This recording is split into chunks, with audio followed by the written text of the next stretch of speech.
Ang pelikula ay nagbubukas sa isang hindi matukoy na bansa sa West Africa, kung saan makikita natin ang isang 12 taong gulang na batang lalaki na nagngangalang Ago na nakikipaglaro sa kanyang mga kaibigan. Pagkatapos ay kinuha niya ang isang frame ng telebisyon at nag-aalok sa isang lalaki, na tinatawag itong Imagine TV. Siya at ang kanyang mga kaibigan ay gumaganap ng iba't ibang mga aksyon sa likod ng frame, tulad ng kung fu at sayaw. Gayunpaman, tumanggi ang lalaki na bumili ng gayong walang silbi na bagay at pinaalis sila. Ikinalungkot ito ng bata ngunit hindi siya sumuko, sumunod siyang lumapit sa isang sundalo at muling ipinakita at inalok ang kanyang Imagine TV. Sa kabutihang palad ay pumayag ang sundalo na bilhin ito at inalok sila ng pagkain bilang kapalit. Nang maglaon, malalaman natin na ang kanilang bansa ay nasa digmaan at ang nayon ni Ago ay nasa isang lugar na protektado ng mga puwersang tagapamayapa. Ang kanyang ama ay dating guro, ngunit ngayon ay siya na ang pinuno ng sektor at pinapayagan ang mga refugee mula sa mga nakapaligid na lugar na manatili sa kanyang lupain. Samantala, nananatili naman sa kanilang bahay ang kanyang ina at inaalagaan siya pati na ang kanyang mga kapatid na kinabibilangan ng kanyang nakatatandang kapatid na lalaki at nakababatang kapatid na babae. Sa gabi habang kumakain ng hapunan ng kanyang pamilya, napansin ng kanyang ama na nawawala ang frame ng kanilang TV. Dahil dito ay agad na tumakas si Ago at natulog sa labas upang maiwasan ang parusa. Pagkalipas ng mga araw, nalaman ng mga taga-nayon na bumagsak ang gobyerno, dahil sinakop ng mga rebeldeng nakahanay sa militar ang bansa. Habang sinasalakay ng mga rebeldeng puwersa ang nayon, maraming tao ang tumakas patungo sa kabisera para sa kanilang kaligtasan. Nagpasya din ng ama ni Ago na papuntahin ang kanyang pamilya doon habang siya at ang kanyang panganay na anak ay may iwan. Lubhang hindi nasisiyahan ng kanyang ina sa desisyon dahil ayaw niyang magkahiwalay ang pamilya, ngunit nakumbinsi siya ng kanyang asawa na sinasabi na kailangan niyang ipagtanggol ang kanilang mahal na bayan. Kinabukasan ay nagsimula ang malawakang paglikas, at maraming taga-nayon ang tumakas patungo sa kabisera. Dinala ng ama ni Ago ang kanyang asawa at mga anak sa istasyon ng bus, ngunit karamihan sa mga sasakyan ay puno na at ang mga tao ay desperado. Sinabi ng driver na maaari lamang niyang ihatid ang babae at ang batang babae, kaya hindi makakasama si Ago.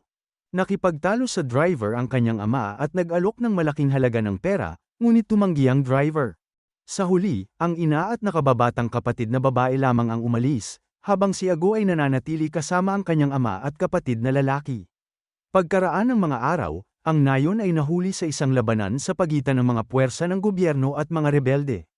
Sa shootout ay nagawang magtago ng pamilya ni Ago at ng ilan pang lalaki sa loob ng isang barong-barong habang iniiwasan ang putok ng baril. Sa kasamaang palad, sa lalong madaling panahon ay natuklasan ng mga tropa ng gobyerno ang kanilang pinagtataguan at nahuli sila. Pagkatapos ay inakusahan sila ng mga sundalo bilang mga rebelde, na itinanggi naman ng ama ni Ago. Sinabi niya na siya ang pinuno ng sektor ng nayon at nanatili lamang upang protektahan ang kanilang lupain. Sa kasamaang palad, hindi sila pinaniniwalaan ng mga sundalo at inakusahan silang mga espiya ng kaaway.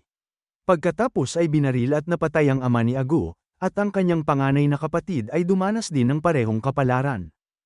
Ang tanging nakatakas ay si Ago, at kahit papaano ay nakarating siya sa gubat. Pagkatapos ay naglakad siya sa kagubatan ng mag-isa, kumakain ng anumang makikita niya. Pagkaraan ng ilang araw, hindi sinasadyang nahuli siya sa isang pananambang ng mga rebelde. Habang nag-iisip kung ano ang susunod na gagawin ay may umatake sa kanya. Pagmulat niya ay nakita niya ang isang grupo ng mga rebeldeng sundalo na karamihan ay mga bata. Lumalabas na sila ay mula sa isang grupo na tinatawag na NDF, na kumakatawan sa Native Defense Forces. Nahuli nila si Ago at nagpasya na parusahan siya sa pag-aakala na siya ay isang espiya ng gobyerno, at upang mapagpasyahan ang kanyang kapalaran ay dinala nila siya sa kanilang pinuno na kilala bilang komandante. Nang tanungin ng komandante kung sino ang nakahuli sa bata, isang pipi na batang lalaki na nagngangalang Strika ang nagbigay ng senyales na siya ang nakahuli. Kasunod nito ay ipinatawag ng komandante ang kanyang nasasakupan na si 2IC, at tinanong kung ano ang dapat gawin kay Ago. Sumagot si 2IC na siya ay isang batang lalaki lamang at mukhang hindi nakakapinsala, ngunit hindi sumasang-ayon ang komandante. Sinabi niya na kahit ang isang maliit na bata ay may mga mata upang makakita at mga kamay upang pindutin ang isang gatilyo. Tinanong niya si Ago kung sino siya at kung ano ang ginagawa niya doon, kinakabahan na inilarawan ng bata kung paano inatake ng mga sundalo ng gobyerno ang kanyang nayon at pinatay ang kanyang pamilya. Nang marinig ito ay nakiramay ang komandante sa bata at ibinalita na sasali na siya sa NDF, nangako siyang mag-e-ensayo siya upang maging isang sundalo para maipaghiganti niya ang pagkamatay ng kanyang pamilya. Ang kawawang bata ay walang pagpipilian kundi ang sumunod upang mailigtas ang kanyang buhay pagkatapos, ang grupo ay nagsimulang magmarcha at si Ago ay naatasan na magdala ng kanilang mga armas. Hindi nagtagal ay dumating sila sa kanilang kampo at nagsimulang kumain ngunit hindi nagbigay ng kahit ano kay Ago. Nang humingi siya ng pagkain, pinagtawanan siya ng isang lalaking nagngangalang preacher na nagsasabing wala siyang kakainin dahil hindi pa siya isang mandirigma.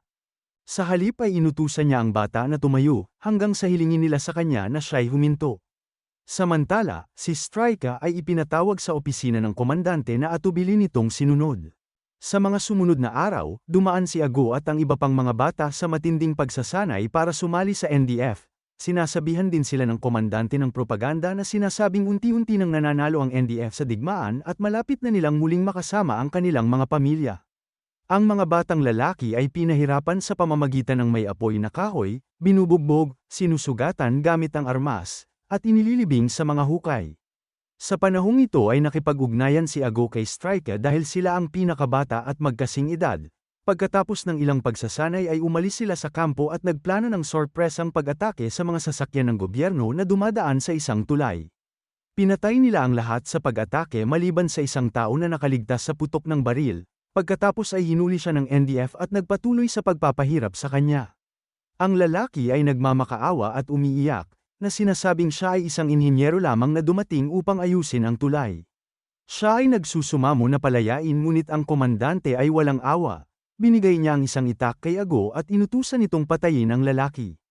Natatakot ang bata dahil hindi pa siya nakakapanakit ng sinuman sa kanyang buhay gayunpaman, ang komandante ay nagsimulang manipulahin siya na sinasabi na ang taong ito ay bahagi ng grupong pumatay sa kanyang pamilya. Nang marinig ito, inipon ni Ago ang lahat ng kanyang lakas ng loob at pinalo ang lalaki sa ulo. Malubha niyang nasaktan ito ngunit buhay pa rin siya kaya sumali si Striker at paulit-ulit nilang sinaktan ang lalaki hanggang sa tuluyang mamatay. Ang komandante ay humanga sa mga kilos ni Ago at inutusan niya si 2IC na bigyan ito ng baril. Tinanggap ito ng batang lalaki, ngunit ang kanyang mga aksyon ay labis niyang ikinagagalit kaya't siya ay nagsuka sa lupa.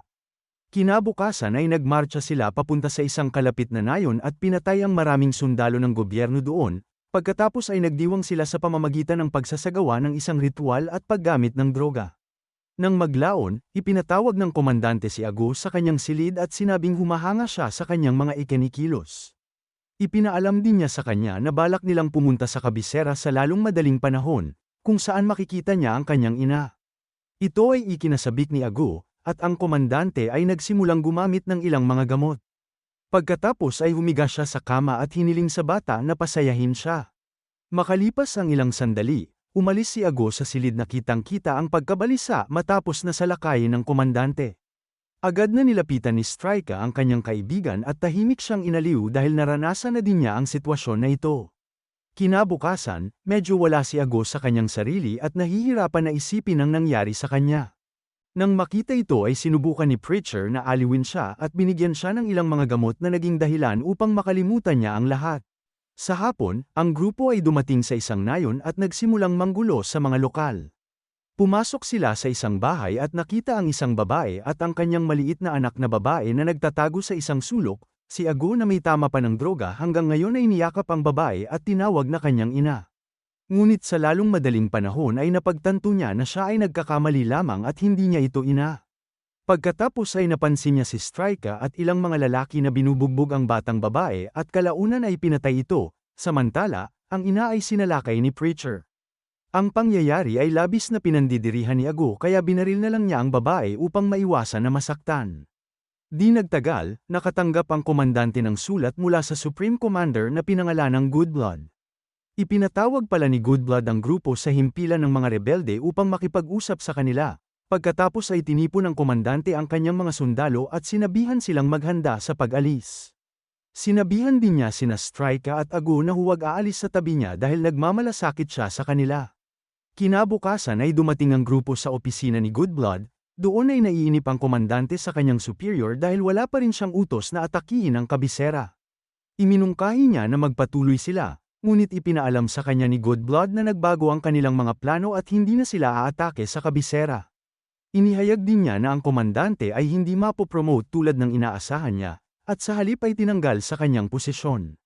Si 2IC na ang magiging bagong pinuno, at ang komandante ay itatalaga sa isang posisyon ng kawani sa ilalim niya. Nang marinig ito ay sinubukan ni 2IC na pasalamatan si Goodblood, ngunit pinutol siya ng komandante at inutusan siyang umalis. Sa gabi ay dinala niya ang kanyang grupo sa isang brothel, na nagsasabi na gusto niyang ipagdiwang ang promosyon ni 2IC. Humingi ng pahintulot ang huli na umalis para masuri niya ang iba pang unit, ngunit tumanggi ang komandante. Pagkatapos nito, ang lahat ng mga sundalo maliban kay Ago at Strika ay pumili ng isang babae at pumunta upang magsaya kasama nila. Maya-maya ay nakatulog si Strika habang si Ago ay nakatingin sa isang waitress na may interes, ngunit bigla silang nagulat sa isang putok ng baril sa kabilang kwarto. Pagkatapos ay dinala ng mga sundalo si 2IC na malubhang nasugatan sa putok ng baril, aksidente pala siyang nabaril ng isang bayaran na babae habang nilalaro ang baril. Inakusahan ni 2IC ang komandante ng pagpaplano nito, ngunit ang huli ay nagpapanggap na inosente.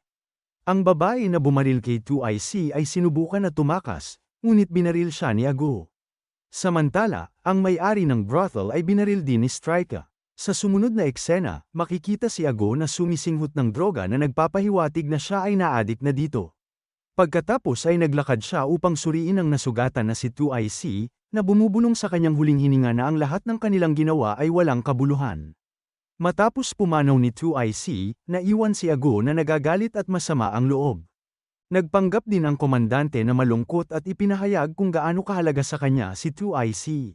Pagkatapos, isang maliit na libing ang ginanap para kay 2IC kung saan idineklara ng komandante na si Supreme Commander Goodblood ang kanilang bagong kaaway. Hinihimok niya ang mga sundalo na ihinto ang paghihintay sa mga utos ni Goodblood at magsimulang kumilos na sila na lang. Maya-maya habang nagpapahinga sila, bigla silang nagising sa atake ng isang missile. Sa panahon ng kaguluhan, marami sa kanilang mga sundalo ang napatay na nag-iwan sa grupo na maging lubhang mahina. Matapos tumigil ang pagpapaputok ng kalaban, ang grupo ay naghanda ng umalis ngunit si Strika ay hindi makatayo. Tiningnan siya ni Ago at laking gulat niya nang matuklasan na siya ay nabaril sa dibdib, pagkatapos ay binuhat niya ang kanyang kaibigan na umaasang makakarating sila sa isang nayon upang magamot ang kanyang mga sugat. Ngunit hindi nagtagal ay namatay si Strika sa kanyang likuran, nawasak si Ago sa kanyang pagkamatay at sumisigaw at nakikiusap na gumising siya. Pinakalma siya ng ibang mga sundalo at umalis sila doon. Kasunod nito, ang natitirang mga miyembro ng grupo ay huminto sa isang minahan ng ginto na umaasa na makahanap ng ginto upang makabili ng mga supply. Ngunit habang lumilipas ang panahon, naubos ang kanilang mga bala dahilan para hindi na nila maipagtanggol ang kanilang sarili laban sa mga sumasalakay na puwersa ng kaaway. Nakipag-usap si Ago sa komandante tungkol sa sitwasyong ito, ngunit sinabi sa kanya ng huli kung gaano siya nagmamalasakit sa kanya at itinuturing siya bilang isang anak. Pagkatapos ay hiniling niya kay Ago na alagaan siya tulad ng pag-aalaga ng isang anak sa kanyang ama. Habang nag-uusap sila, dumating si Preacher kasama ang ibang sundalo upang iwanan ang kanilang mga posisyon at sumuko sa UN. Binalaan niya sila na kung mananatili sa lugar ay mamamatay sila ng walang makain o mamamatay sa bala. Pinigilan sila ng komandante, na sinasabing mamamatay sila sa loob ng ilang linggo o paparusahan ng habang buhay na pagkakakulong. Sinabi rin niya na kahit bumalik sila sa kanilang nayon, hindi sila tatanggapin ng kanilang mga pamilya dahil sa kanilang mga krimen na ginawa sa digmaan. Nagreresulta ito sa mainit na pagtatalo sa pagitan nila, at tinutukan pa ni Preacher ng baril ang komandante. Gayunpaman, batid ng huli na wala nang natitira pang bala. Itinutok din ni Ago ang kanyang baril sa komandante, na nakadarama ng pagtataksil sa kanyang mga aksyon. Sa huli ay hinayaan niya sila na sinasabing babalik sila para sa isang bagay at ito ay hahanap-hanapin nila. Pagkatapos ay umalis ang mga sundalo, at habang sinusundan sila ni Ago, ang komandante ay tumingin sa kanya na may kakaibang ekspresyon. Di nagtagal, nakatagpo ng grupo ang ilang opisyal na sundalo ng UN at sumuko sa kanila. Makalipas ang mga araw, ipinadala si Ago at ang mga kabataang sundalo sa isang paaralan ng mga misyonero sa isang ligtas na bahagi ng bansa. Gayunpaman, dahil sa mahabang digmaan, si Ago ay hindi mapalagay sa mapayapang kapaligiran na nakaramdam na hindi siya nababagay sa lugar na ito. Siya'y naghihirap mula sa kawalan ng droga at madalas na binabangungot sa kanyang nakaraan. Samantala, nahihirapan ding umangkop si Preacher, naalala't naniniwala na siya sa babala ng komandante. Sa huli ay tumakas siya sa paaralan upang muling sumali sa digmaan. Sa panghuling eksena, nakipag-usap si Ago sa isang tagapayo ng paaralan, na nagsisikap na magbahagi siya ng kanyang kwento. Tumugon si Ago na nakagawa siya ng ilang kakilakilabot na bagay ngunit tumanggi siyang magdetalye. Natatakot siya na baka hindi siya maintindihan ito at ihalin tulad sa isang hayop. Dahil dito ay nagkwento na lang siya kung paano siya naging mabuting bata noon at pinalaki ng isang mapagmahal na pamilya. Natapos ang pelikula nang makita natin si Ago sa wakas na sumama sa iba pang mga lalaki upang lumangoy at maglaro sa karagatan. Salamat sa panunood. Para lagi kayong updated sa susunod na kwento, mag-subscribe at siguraduhin na naka-on ang notification bell. Ingat!